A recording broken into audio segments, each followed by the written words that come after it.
Hello, everyone, and welcome back to our English Story Podcast, episode 7. Have you ever walked into a room full of people and felt completely out of place? Everyone is chatting, laughing, making friends, and you're just standing there holding your drink, wondering what to say. That uncomfortable silence can feel endless. But small talk is the secret key to unlock it. Today, I'll take you through Emma's story.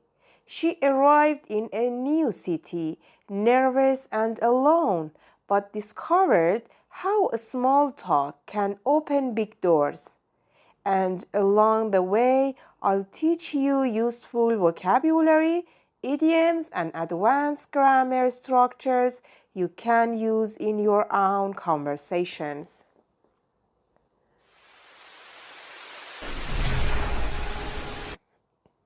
Emma had just moved to London for her new job.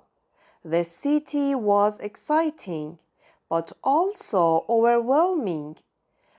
One Friday night, her boss invited her to a company networking event at a rooftop bar. When Emma stepped out of the elevator, she froze.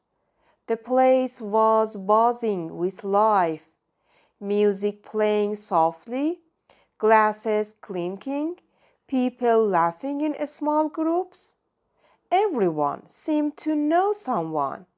Emma suddenly felt like an outsider. She stood near the bar, pretending to check her phone. Inside, she was thinking, what if I say something silly? What if nobody answers me? But then she remembered a piece of advice. Small talk doesn't need to be deep. Just notice something around you and comment on it. Emma turned to the woman next to her and said, "Beautiful view, isn't it?"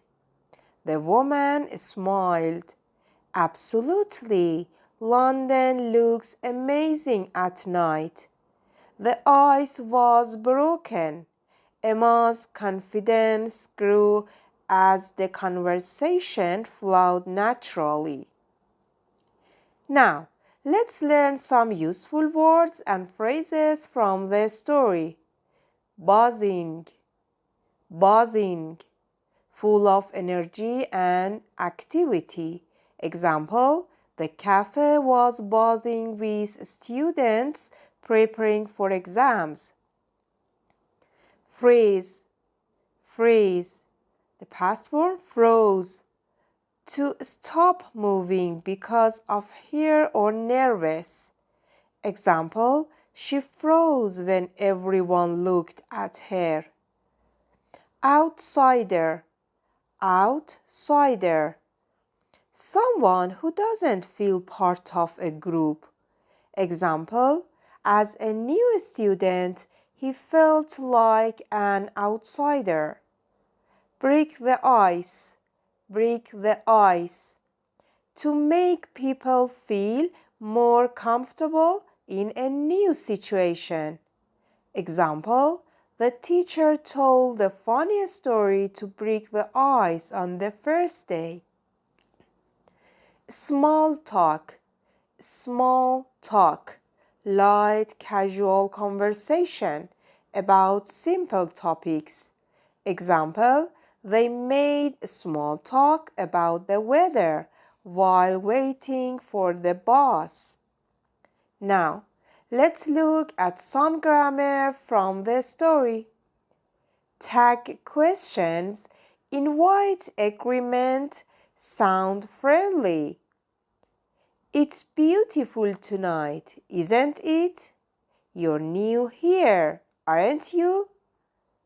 Indirect questions, softer and more polite than direct ones. Direct, Where are you from? Indirect, I was wondering where you're from. Or about another example, indirect, do you mind if I ask what you do? Present perfect for shared experiences, good for connecting. Have you ever been to this rooftop before? I've never seen London look so clear at night. Modal verbs to soften make questions sound respectful. Could I ask what you do for work?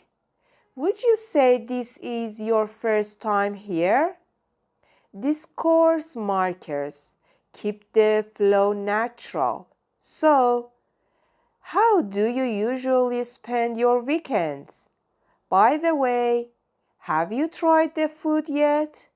Anyway, it was nice talking to you. Now, let's hear the story again, but shorter this time.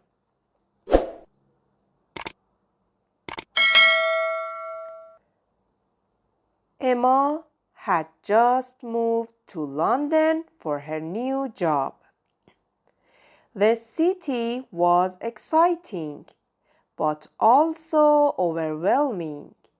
One Friday night, her boss invited her to a company networking event at a rooftop bar. When Emma stepped out of the elevator, she froze. The place was buzzing with life, music playing softly, glasses clinking, people laughing in small groups. Everyone seemed to know someone. Emma suddenly felt like an outsider. She stood near the bar, pretending to check her phone. Inside, she was thinking, what if I say something silly? What if nobody answers me? But then she remembered a piece of advice. Small talk doesn't need to be deep. Just notice something around you and comment on it. Emma turned to the woman next to her and said, "Beautiful view, isn't it?" The woman smiled. "Absolutely. London looks amazing at night." The ice was broken. Emma's confidence grew as the conversation flowed naturally. Small talk isn't about being funny or smart. It's about being polite, natural, and friendly. Use tag questions to invite agreement, indirect questions to be respectful, present perfect to share experiences, modal verbs to soften your tone, and discourse markers to keep the flow natural. Just like Emma, you can take awkward silence into meaningful connections with a few simple sentences. Thank you for listening to the English Stories Podcast, Episode 7.